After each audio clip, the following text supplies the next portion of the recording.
This video is about determinant of a 3 by 3 matrix.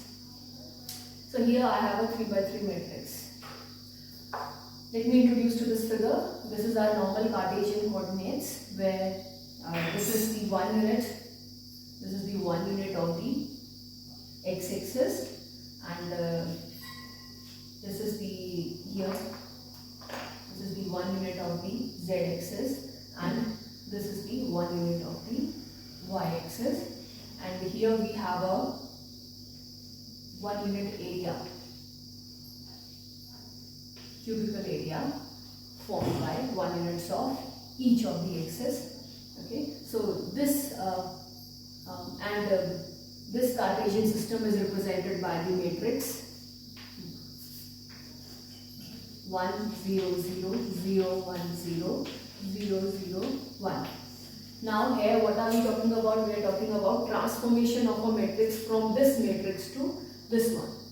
Okay, that means your I hat of this means this one. I hat of the normal grid here, it has been shifted from this point to this, and then your j hat of this grid, the old grid, has been shifted to this, and this k hat has been shifted from this to this point.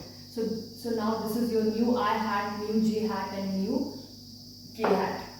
So in a way, your whole Cartesian system has been transformed. It has undergone linear transformation.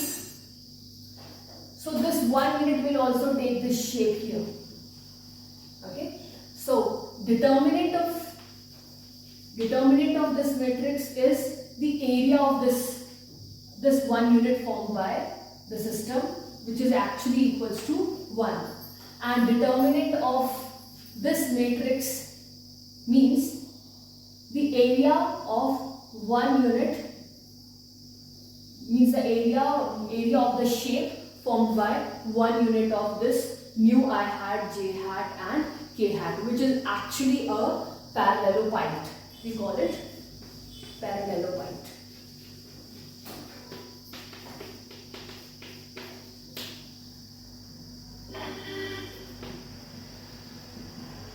Now, not area, sorry, the volume of.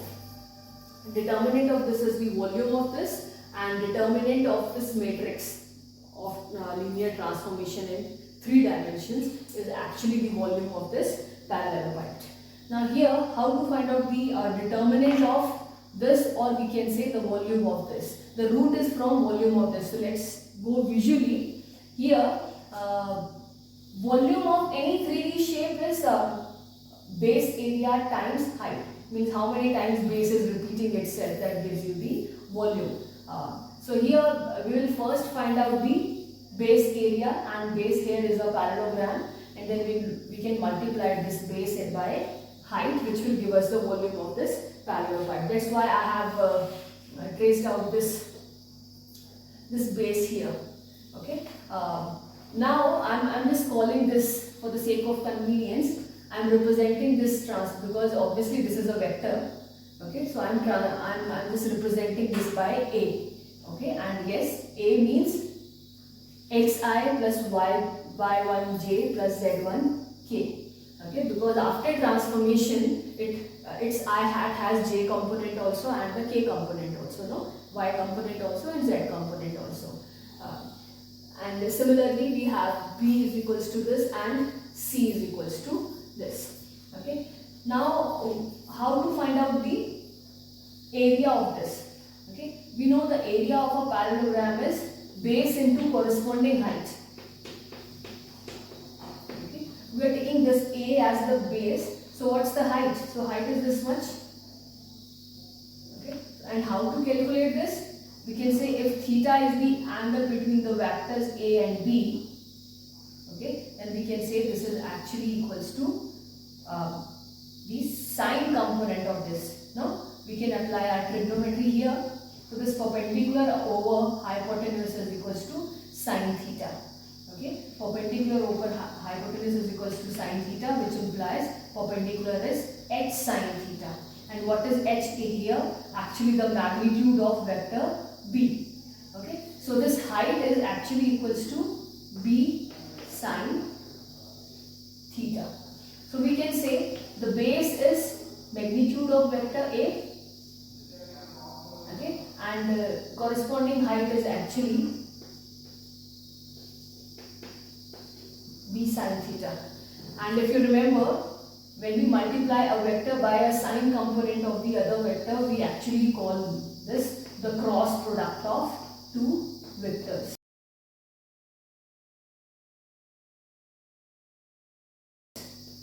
Okay, so this is the cross product. So area is actually the cross product of two vectors A and B. So we got our area. Why are we writing in this form? Because we need the first thing, we need the compact form. Second thing, we do not have any angle, we just have the components of A, B and C. So later on we will have to deal with the component form now. So right now I am just keeping it like this. Now let's find out how much time this base is repeating itself. What's the height of this parallelepiped? Okay, so I'm just erasing this portion here. What's the height of this? Is this the height of the parallelepiped? No, this is not the height. Is this the height? No. See, if you can see the base of this parallelepiped, it's not parallel to the xz plane. So how can, and this is y, this y is perpendicular to xz plane. Okay, so this is perpendicular to xz plane, that's why this is not parallel to the base of, perpendicular to the base of the parallelepiped. Okay, so if we have to take the height, it has to be in some other direction here. No, how are we used to find out the height of any triangle? So what do? We suppose this is not even the, let's take the obtuse angle triangle like this. Okay, so this is the obtuse angle triangle. What's the height of this triangle if corresponding to this base? Okay, so we actually see it through the perspective of, and this is the, we extend this. Why? Just to observe this as the base, as we have a tendency to look at the base like this. So this is the base of the triangle, and what's the height? This one,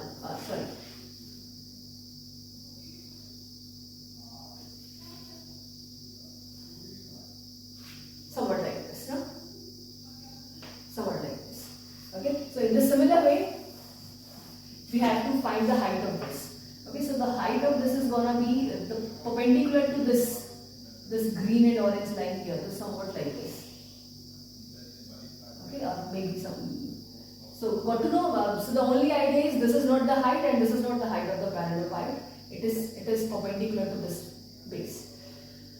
So now, how many times base is repeating itself? You just have to see what's the height of this.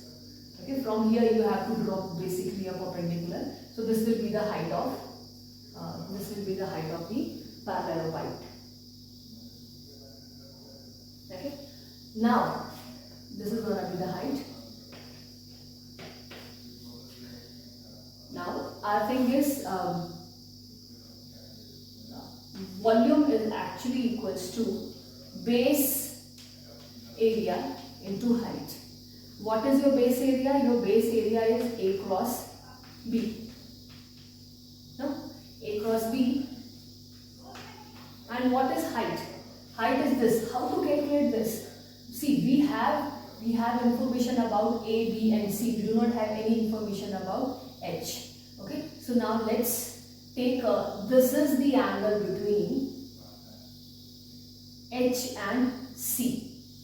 Okay. And let this angle be, we took this as theta, let's take this as phi. Okay. So what is this? You can see this is the cos component of the vector here. No, this is your hypotenuse, this is your base. So we can say h is actually the cos component. H over c is actually equals to cos of phi. No, so h over equals to cos of phi. So height is actually equals to cos component of C. So we can write into cos component of phi. Okay. Now we also know one more fact. What are we multiplying here? It's simple multiplication. This is cross multiplication. It's simple multiplication. Okay, right now, as we used to multiply in arithmetic. Now we have to find out A cross B. Then we have to multiply that with the cos component of C vector. Now what is A cross B? See, the cross product of two vectors is a vector again, no? So it's a vector again, and that resultant vector actually acts perpendicular to the plane of A cross B, no? So what's the plane of A cross B? This one, and this is your this is your resulting vector. Means when we multiply A by B, we'll get a vector again. If we multiply them in component form, we'll get a vector again, and that is actually acting in this direction. Okay, and here what we have cos component of C. Okay, so that means what do we have? This is going to be a vector. Let's suppose this is resultant vector R. Okay, and what do we have here? Cos phi. Now R C cos theta. Okay, because anyways later we have to take the magnitude because it's the area. Now we'll get a vector whose magnitude will give us the area. Okay, but that resultant component is actually acting in the direction perpendicular to this. Okay, that means this here is actually this means this is the resultant vector can be seen to projected in this direction. So now a vector, another vector, and a cos component. Okay, what do we know it as? This is known as dot product of R and C. So let me conclude here. Volume of a parallelepiped is base area into height of the parallelepiped. Base area is base into corresponding height for the parallelogram, which is given by this component as I explained earlier, and this is the height. Now in short form this can be written as cross product of two vectors. Okay, but cross product of two vectors will again give us the vector. The magnitude of that is actually the area. So that's why I have written A cross B and then magnitude, so that I can get the base area, and that is the height. Okay, now but if instead of calculating the magnitude for the base area, if I multiply that vector by the cos component of C vector, then I directly get the volume. So I am not calculating the magnitude of this resultant vector, means A cross B will give me a vector. I am not calculating its magnitude. That's why I remove the magnitude sign from here. So from this I get a vector again, and I'll multiply that with the cos component of C. That means I'll multiply that with, I'll find out the dot product of C and this resultant vector. Okay, and afterwards I'll get the volume, and I need not to put this sign even. Why? Because the dot product of two vectors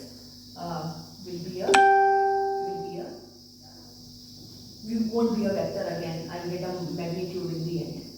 Okay, so this was the volume of parallelepiped in vector notation. Now let's see how will we do this in component form. Means we have the components of A, B and C, the coordinates of these vectors.